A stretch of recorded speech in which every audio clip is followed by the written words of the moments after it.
Hello and welcome to Surprise, We Both Love Movies. I want to thank all of you guys who have been following us on Facebook and YouTube, and especially those who subscribe to us on iTunes and Spotify. This week we'll be reviewing the documentary, The Social Dilemma. This documentary highlights the monetization and psychological consequences caused by our society's overdependence on social media and how it's affecting not only us, but our kids as well. The documentary blends a fictional family narrative where you see a teenage boy who uses social media, and then you see how impactful it is when it's removed from him. It also blends that with the story and interviews from several ex-social media techs describing how technology companies use extensive resources and algorithms to keep you engaged and looking at your screens. What do you think about this movie, Aaron? I found the movie to be fascinating. First of all, everybody should watch this movie, especially Agreed. if you have kids. I really think this is something that needs to be watched by parents, should even be watched by children, not little kids, but teenagers.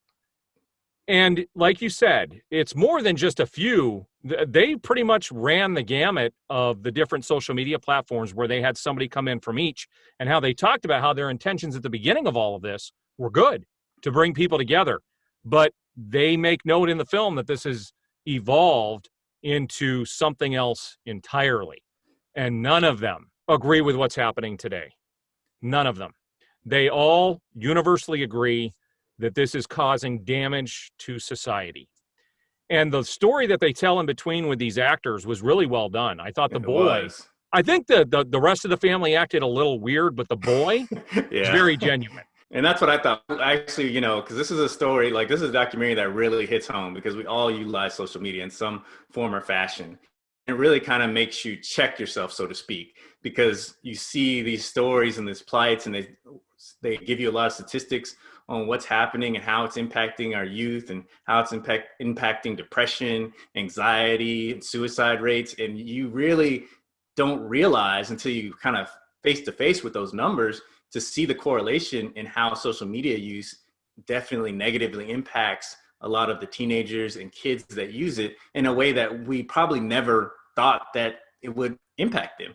And even the people that are interviewing, who are interviewed for it, they often were saying like, hey, we have to watch this at our house because I know, because I worked there and I'm the one that helped create the algorithms that are trying to get your kids' attention and to keep them glued to the social media. And it really makes you look at your own personal life and the people that are close to your kids, and whether or not you should be monitoring their social media a little bit more. Maybe you should be questioning how long they're on it, and even for yourself, because it shows you the kind of dopamine releases that you get when you get an alert on your phone, or when you get a email message on your laptop, and what that does to you and what it does to your psychology. It's really just surprising in some ways, even though you know what's happening behind the scenes. When you really see how it impacts a family, that's where you kind of just go, whoa. It's scary. It is really scary. And they had statistics that I had never even seen. When they talk about the suicide rate, they had one scene in there where a girl, was taking selfies and somebody commented on her Dumbo ears, and they show the depression that she kind of went into. And then they talk about the depression rates and how they can definitively show you when social media started, and that climb in suicide rates and depression and everything else. And they know it is directly tied to social media. Right. What they talk about my daughter, she's like a big Snapchat queen. So I'm like, what are you doing? Oh, I have Snapchat and I'm Snapchatting with my friends. We have some like contest where they got to keep it going for so many days. They have so many snaps between. My son, he's big in YouTube and he's looking at YouTube for hours. I'm like, what are you watching? He's like, I'm watching these game reviews or watching people playing video games. And me, like an old person, I'm like, why don't you just play video games instead of watching? You have to catch yourself, and you have to kind of, all these things, people playing games, sitting there on their phone playing games, and even yourself, like how, closely are you monitoring your Facebook, your Instagram, your Twitter, how much of that is impacting your life. And some of the people that were even, like we said, in the industry, it was surprising some of the revelations they were making about their own social media addiction. And I thought it was really insightful.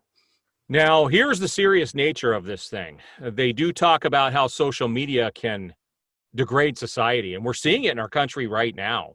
There's so much misinformation out there that's coming from social media. Nobody knows what's right and what's wrong. You and I have had plenty of political discussions, right? Of course. And it's always show me your sources, show me your sources. And I haven't seen that, and I haven't seen that.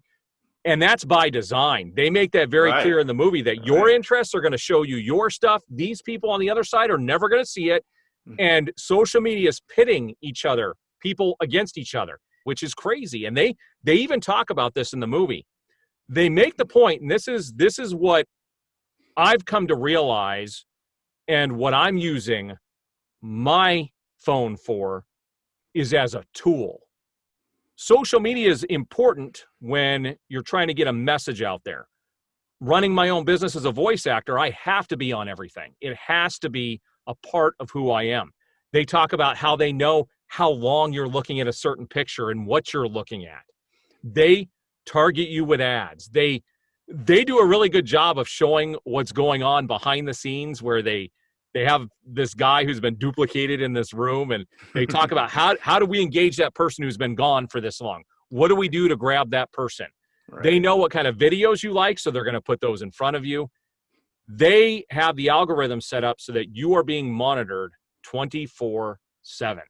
I make sure my phone is not by me when I go to sleep. It's the first thing I do when I get up is I check my emails because of my business, because I do voiceovers all over the world. And so I have to make sure that my clients are responded to. But that's it. I don't get on Facebook. I don't get on Instagram. That's not what I do first thing in the morning. Everything that's happening through your social media is superficial. Right. And we understand that. And we utilize it as a tool to a degree. But we have to understand that the generation, our kids' generation, they look at it in a much different way. It's a social extension of their reality. And that's why it becomes so dangerous. And that's what a lot of the documentary alludes to, is that how you and I think of it as, Gen Xers is completely different. It is. As to how these new kids use it for validation of who they are. And when the posts become negative or the content becomes critical, it affects them way more than we realize. And so please make sure that you recognize this. That's why it's important, I think, to watch this documentary, because it gives you some insight that maybe you kind of know, but you don't realize the resources and the capital and the focus that these companies and time these companies spend to get the most out of your experience at any cost, just about. It is any cost. They admit they don't care about you as an individual. They care about, it's all about money and what's going on behind the scenes. Right. They make the point at the beginning that the user is the capital. Right. You're the experiment. Right. They are data mining everything about everybody. They know exactly what you're doing. And so, as a father of 4 girls ranging all the way from the ages of 13 to 21, we have monitored all of this from day one. You have to be on top of your kids.